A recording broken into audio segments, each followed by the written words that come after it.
Welcome to Speed Round Sunday on the Parenting Roundabout podcast, where we share a mini episode from our past for your weekend listening pleasure. We'll be back tomorrow with a brand new episode. Today we're talking about gardens. Do we have a vegetable or a flower garden?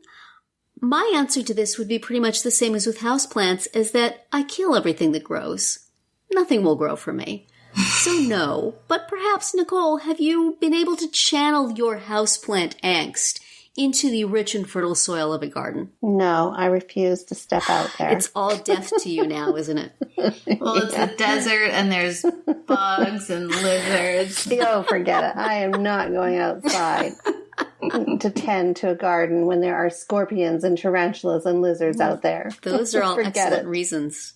Mm-hmm. Could you My have husband, have like a do rock citrus garden trees inside count? or something?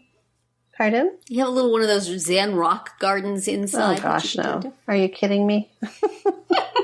No, So not just for me. there are no more growing things in your life because of the houseplant incident and because of... Not that I take responsibility for. My husband has a few citrus trees that he looks after. Well, it's required in California, right?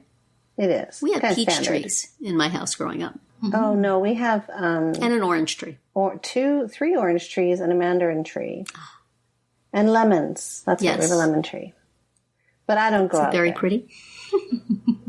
Not me. But you don't go out there. You don't have anything to do with it. You are... No. When I lived in Canada, I did. But we're not going to get into that. The stark before and after of Nicole's plant life.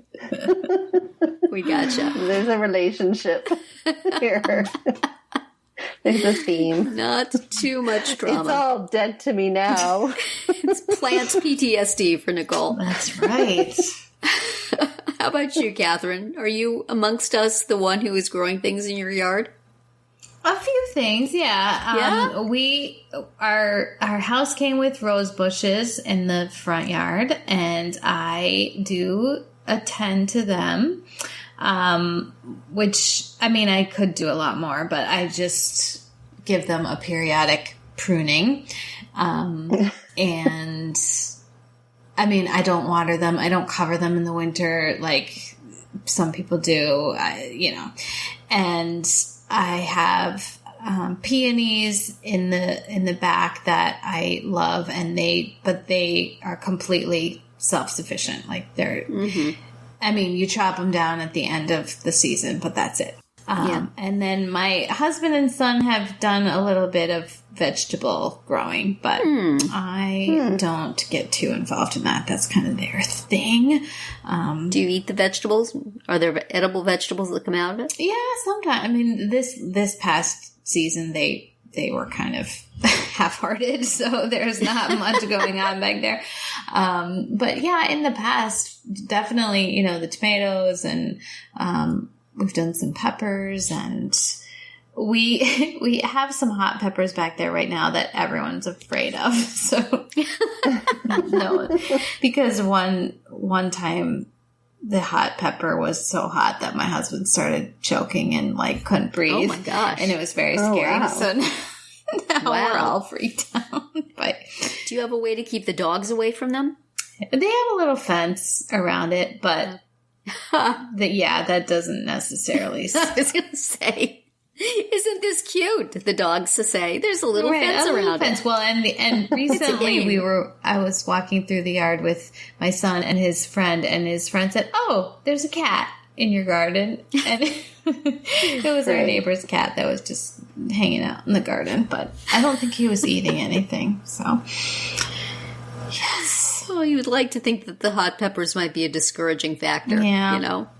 Fine little animals, come have a bite. Right. And then you'll be sorry. They might like it.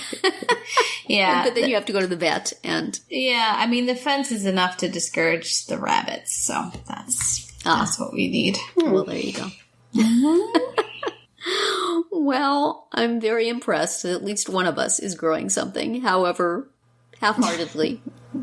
A minimum of effort. We also have a rose bush that we never do anything with, and it's like we don't even prune it, we don't do anything. It's just this, most of the year it's just this mass of wild looking leaves. And then all of a sudden, like, roses pop out. And it's, wow, we have a rose bush. And then they die and it's done. It's always kind of exciting when they pop up. But we're sort of like the wilderness look is our landscaping choice.